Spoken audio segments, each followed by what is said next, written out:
자, 오늘 말씀은 예레미야 26장 1절부터 15절까지 말씀 우리 같이 읽어요. 시작. 유다의 왕 요시아의 아들 여호야김이 다스리기 시작한 때 여호와께로부터 이 말씀이 임하여 이르시되 여호와께서 이와 같이 말씀하시니라. 너는 여호와의 성전 뜰에 서서 유다 모든 성읍에서 여호와의 성전에 와서 예배하는 자에게 내가 네게 명령하여 이르게 한 모든 말을 전하되 한마디도 감하지 말라. 그들이 듣고 혹시 각각 그 악한 길에서 돌아오리라. 그리하면 내가 그들의 악행으로 말미암아 그들에게 재앙을 내리려 하던 뜻을 돌이키리라. 너는 그들에게 이와 같이 이르라. 여호와의 말씀에 너희가 나를 순종하지 아니하며 내가 너희 앞에 둔 내 율법을 행하지 아니하며 내가 너희에게 나의 종 선지자들을 꾸준히 보내 그들의 말을 순종하라고 하였으나 너희는 순종하지 아니하였느니라. 내가 이 성전을 실로같이 되게 하고 이 성을 세계 모든 민족의 저주거리가 되게 하리라. 예레미야가 여호와의 성전에서 이 말을 하매 제사장들과 선지자들과 모든 백성이 듣더라. 예레미야가 여호와께서 명령하신 말씀을 모든 백성에게 전하기를 마치매 제사장들과 선지자들과 모든 백성이 그를 붙잡고 이르되 내가 반드시 죽어야 하리라. 어찌하여 내가 여호와의 이름을 의지하고 예언하여 이르기를 이 성전이 실로같이 되겠고 이 성이 황폐하여 주민이 없으리라 하느냐 하며 그 모든 백성이 여호와의 성전에서 예레미야를 향하여 모여드니라. 유다의 고관들이 이 말을 듣고 왕궁에서 여호와의 성전으로 올라가 여호와의 성전 세 대문의 입구에 앉으매 제사장들과 선지자들이 고관들과 모든 백성에게 말하여 이르되 이 사람은 죽는 것이 합당하니 너희 귀로 들음같이 이 성에 관하여 예언하였음이라. 예레미야가 모든 고관과 백성에게 말하여 이르되 여호와께서 나를 보내사 너희가 들은 바 모든 말로 이 성전과 이 성을 향하여 예언하게 하셨느니라. 그런즉 너희는 너희 길과 행위를 고치고 너희 하나님 여호와의 목소리를 청종하라. 그리하면 여호와께서 너희에게 선언하신 재앙에 대하여 뜻을 돌이키시리라. 보라, 나는 너희 손에 있으니 너희 의견에 좋은 대로 옳은 대로 하려니와 너희는 분명히 하라라. 너희가 나를 죽이면 반드시 무죄한 피를 너희 몸과 이 성과 이 성 주민에게 돌리는 것이니라. 이는 여호와께서 진실로 나를 보내사 이 모든 말을 너희 귀에 말하게 하셨습니다. 자, 오늘 물러서지 않는 담대함이라는 제목으로 말씀 증거하겠습니다. 이 예레미야서는 요시야 왕 때부터 예루살렘 함락 직후까지를 시대적인 배경으로 하고 있는 말씀이에요. 이때 예레미야서를 서술하는 방식에 대해서 오해하는 경우가 있습니다. 시간순으로 서술되었다라고 생각하기가 쉬워요. 흔히 역사서를 서술하는 방식은 몇 가지로 나누어 볼 수가 있습니다. 먼저는 편년체가 있죠. 이것은 시간순, 연대순으로 사건들을 기록하는 거예요. 시간순으로. 이것이 가장 일반적인 역사서에 기록하는 모습입니다. 또 하나는 기전체가 있죠. 기전체는 인물 중심의 역사서예요. 중국의 사기같이 인물 중심의 열전 형식을 띠고 있습니다. 그리고 하나는 기사본말체가 있어요. 이것은 사건 중심의 기록, 사건의 원인과 결과를 밝히는 식으로 서술을 합니다. 자, 그렇다면 예레미야서는 어디에 해당할까요? 굳이 따진다면 기사본말체라고 할 수가 있어요. 시간순이 아니라 사건 중심의 기록이에요. 이것 역시 예레미야가 의도한 것은 아니고요. 하나님이 말씀을 주실 때마다 받아 적고 선포하다 보니까 이렇게 된 것입니다. 그래서 꼭 기억할 것은 예레미야서는 역사순이 아니다. 그래서 보고 있으면 좀 뒤죽박죽으로 들릴 때가 있습니다. 이것을 감안하고 들으면 좋겠어요. 아무튼 개요를 살펴보면 작년에 우리가 1장부터 25장까지 말씀을 보았어요. 작년 8월 달에 1장에서 예레미야는 하나님께 소명을 받았고요. 또 이어진 2장부터 25장까지는 왜 유다가 망하게 되었는지 그 원인에 대해서 증명합니다. 그리고 이제 우리가 2달 동안 보게 될 26장 이후에서는 예루살렘에 대한 심판과 포로기 전후에 있었던 일들에 대해서 말씀하고 있습니다. 쉽지 않은 말씀이에요. 하지만 이를 통해서 우리 믿음을 돌아보는 귀한 은혜가 임하기를 축복합니다. 자, 그런 의미에서 예레미야 후반부의 시작에 해당하는 오늘 본문은 의미가 있어요. 공교롭게도 오늘 예레미야는 큰 도전을 합니다. 여러분, 어느 사회이건 조심해야 하는 것이 있고요. 건들지 말아야 되는 금기가 있기 마련이에요. 이때 유다, 이스라엘의 금기는 성전과 율법이었죠. 그들이 믿음은 없지만 고집은 셌어요. 기득권에 대한 그런 강한 의지는 있었습니다. 특히 권력층이 이미 성전과 율법을 독점하고 있었고요. 그것을 기득권처럼 사용하고 있었습니다. 그래서 성전과 율법은 거의 불가침의 영역이었어요. 하지만 오늘 예레미야는 그런 금기에 대해서 도전하는 거예요. 그러면 이런 도전을 누가 시킨 걸까? 호기롭게 예레미야 본인이 판단하고 한 것일까? 아니겠지요? 오늘 1절, 2절 말씀 봅니다. 유다의 왕 요시야의 아들 여호야김이 다스리기 시작한 때에 여호와께로부터 이 말씀이 임하여 이르시되 여호와께서 이와 같이 말씀하시니라. 너는 여호와의 성전 뜰에 서서 유다 모든 성읍에서 여호와의 성전에 와서 예배하는 자에게 내가 내게 명령하여 이르게 한 모든 말을 전하되 한마디도 감하지 말라. 아멘. 모든 것이 하나님의 지시였습니다. 하나님이 이렇게 하라고, 이렇게 전하라고 말씀해 주셨어요. 심지어는 한마디도 감하지 말 것을 강조하셨어요. 하나님이 이렇게 하심은 누군가를 괴롭히거나 힘들게 하기 위함이 아니었죠. 오히려 그 민족을 살리고 특히 새로 왕이 된 여호야김에 대한 배려였습니다. 그래서 오늘 말씀의 시작이 무엇입니까? 유다의 왕 요시야의 아들 여호야김이 다스리기 시작한 때에, 그러니까 하나님은 요시야의 아들 여호야김에게 나라를 새롭게 할 기회를 주신 것과 같습니다. 그래서 한마디도 감하지 말라. 있는 그대로 말씀을 전해라. 이 말씀이 곧 생명과 같기 때문이에요. 자, 그러면서 이제 하나님은 예레미야를 통해서 분명한 약속을 전제하고 말씀을 증거하게 하세요. 3절 보세요. 그들이 듣고 혹시 각각 그 악한 길에서 돌아오리라. 그리하면 내가 그들의 악행으로 말미암아 그들에게 재앙을 내리려 하던 뜻을 돌이키리라. 아멘. 지금 하나님은 회복을 염두에 두고 계신 거예요. 곧 이제 선포하는 하나님 말씀을 듣고 마음을 돌이키게 되면, 회개하게 되면 소생할 기회를 얻게 된다는 것입니다. 여러분, 이게 본래 하나님의 뜻이에요. 하나님의 긍휼하심입니다. 돌이키고 회개하면 기꺼이 용서하시고 용납해 주신다는 것입니다.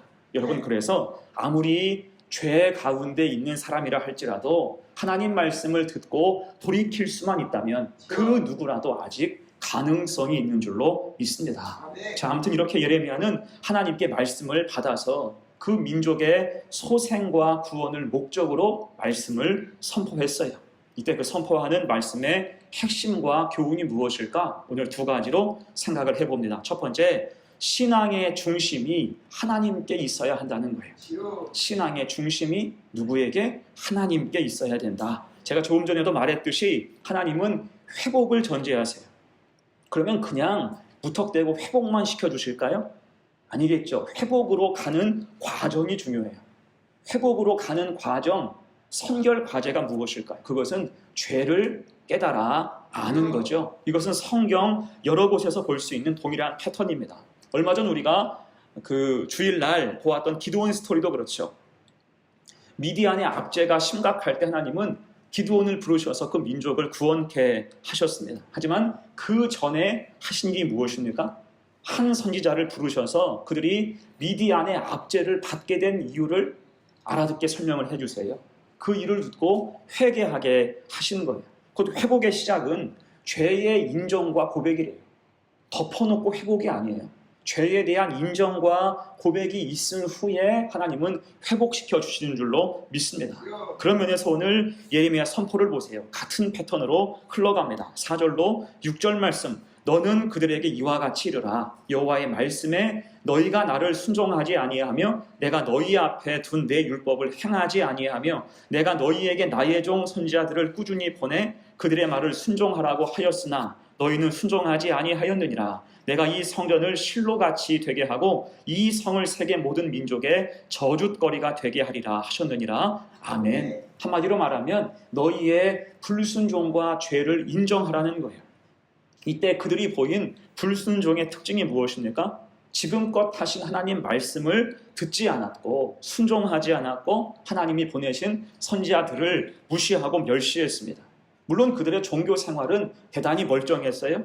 변함없이 성정에 모였고요, 제사를 드렸고요, 절기마다 예물을 드렸습니다. 하지만 거기까지인 거예요. 겉으로만 예배를 드릴 뿐 그들의 생활은 전혀 성경적이지 못했고요, 죄에 깊이 빠져 있었습니다. 그 삶이 대단히 위선적이고 이중적이었다는 거예요. 그러면서 그들은 스스로 생각하기를 우린 잘하고 있다, 문제 없다라고 생각했던 것입니다. 이에 대해서 예레미야는 말씀으로 지금 질책하고 있는 거예요. 그렇게 불순종을 지속할 때 너희의 성전이 마치 실로와 같이 사마리아와 같이 파괴될 것이다. 이 예루살렘 성전이 천하의 웃음거리가 될 것으로 선포한 것입니다. 자, 여러분, 그러면 이런 지적을 받게 된다면 어떻게 해야 될까요? 신실한 사람이라면 경청하는 게 기본이죠. 경청하고 되돌아봐야 됩니다. 그리고 죄를 뒤집어 쓰고 회개하고 가슴 치면서 자복할 수가 있어야 돼요. 자, 그런데 오늘 이 말을 들은 제사장 그리고 자칭 선지자, 종교 지도자들 반응이 어땠을까요? 이들은요, 오늘 예레미야의 말을 듣고 굉장히 분노합니다.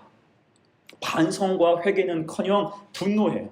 지금 예레미야가 금기를 건드렸다 그거예요.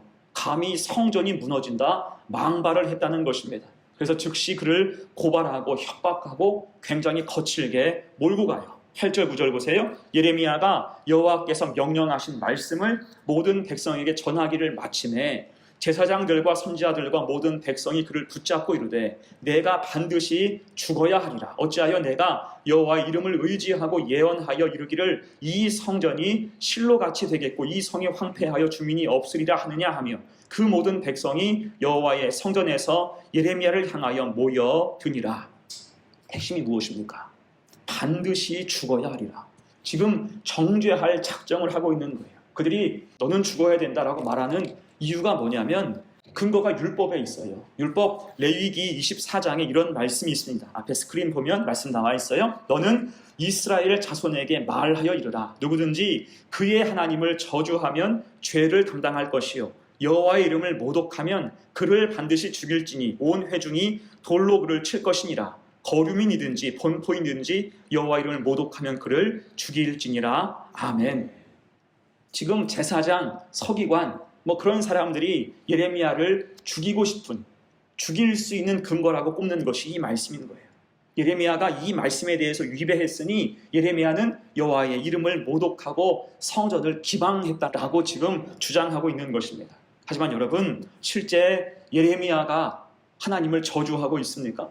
여호와 이름을 모독하고 있어요? 성전을 기망했습니까? 아니죠. 오히려 지금 그들이 제사장 그리고 종교 지도자들이 하나님의 말씀을 심각하게 오독하고 있는 거예요. 레위기 말씀을 제멋대로 해석하고 마음대로 갖다 붙이고 있는 것입니다. 사실 예레미야는 하나님 말씀을 받아서 회복을 전제로 선포하는 거예요. 자기 생각, 자기 주장을 하는 게 아니라 하나님 말씀을 받아서 그것을 그대로 가감없이 증거했다는 거예요. 회복의 과정을 지금 제시해 준 것입니다. 하지만 그들 모두는 귀뚱으로 듣고 있죠. 무엇이 하나님 말씀인지, 무엇이 하나님 뜻인지 전혀 분간하지 못하고 있다는 것입니다. 자, 그런 의미에서 우리도 자칫 범할 수 있는 실수가 무엇일까요? 내가 중심되는 거예요.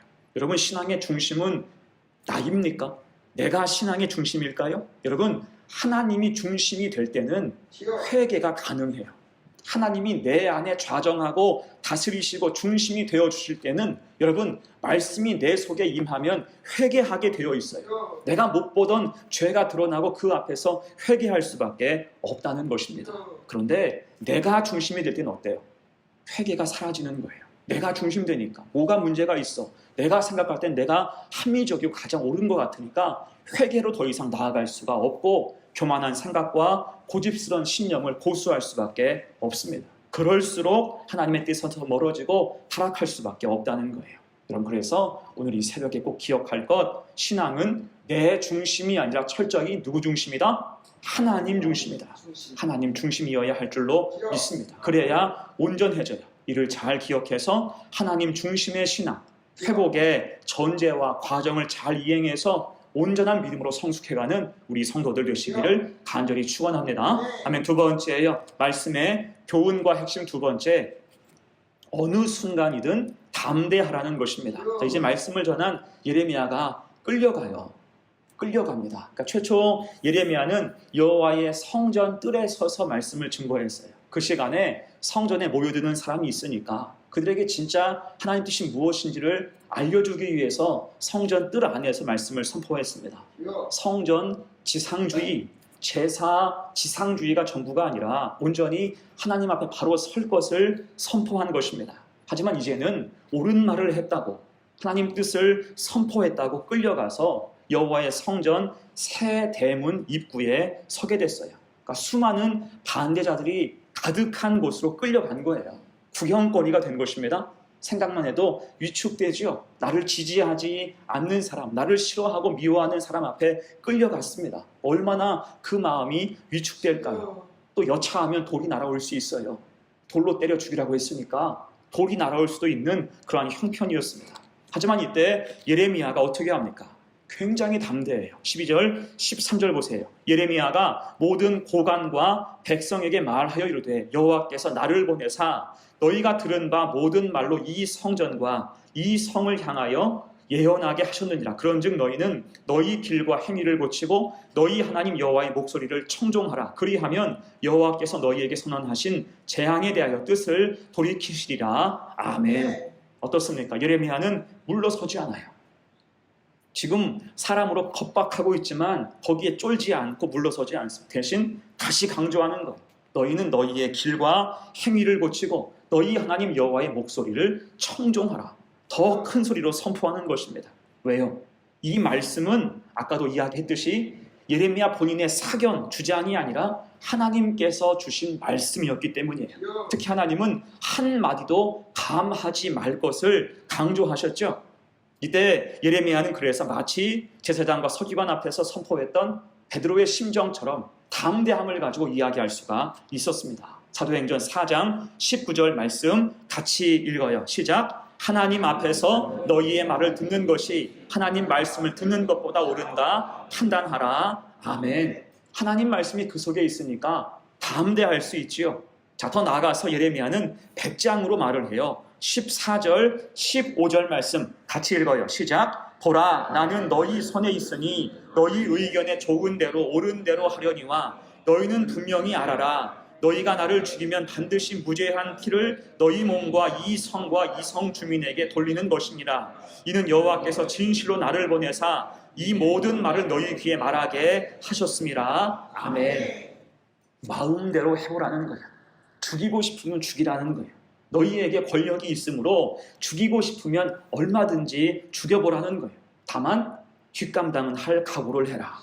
무죄한 피를 흘리게 하면 반드시 거기에 대한 대가를 치를 텐데 너희가 치를 것이다 라고 선포하고 있는 거예요.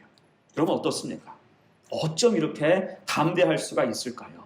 여러분 이것이 하나님이 나와 함께 하신다는 확신, 그리고 하나님이 내 입술에 말씀을 주셨으므로 주신 사명이 있기 때문에 이렇게 담대하게 되는 줄로 믿습니다.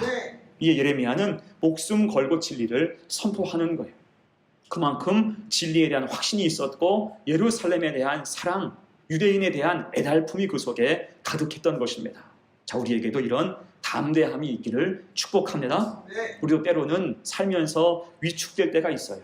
악한 마귀가 작당하고 출몰해서 악한 위세가 가득한 곳으로 우리를 몰아넣을 때가 있습니다. 하지만 아무리 흔들어도 우리의 중심이 굳건하면 담대할 줄로 믿습니다. 흔들리지 않아요. 오늘 예레미야처럼 초대교회 시절의 베드로처럼 위축되는 게 아니라 오히려 할 말을 다 하는 거예요. 그래서 하나님 주신 이 담대함으로 살아갈 때 악한 마귀의 간담을 서늘케 할 수 있는 성도, 하나님의 든든한 일꾼으로 세워져 나가는 우리 성도들 다 되시기를 간절히 축원합니다. 이제 말씀을 마무리하면서 오늘 우리는 거짓의 두터움을 보았어요.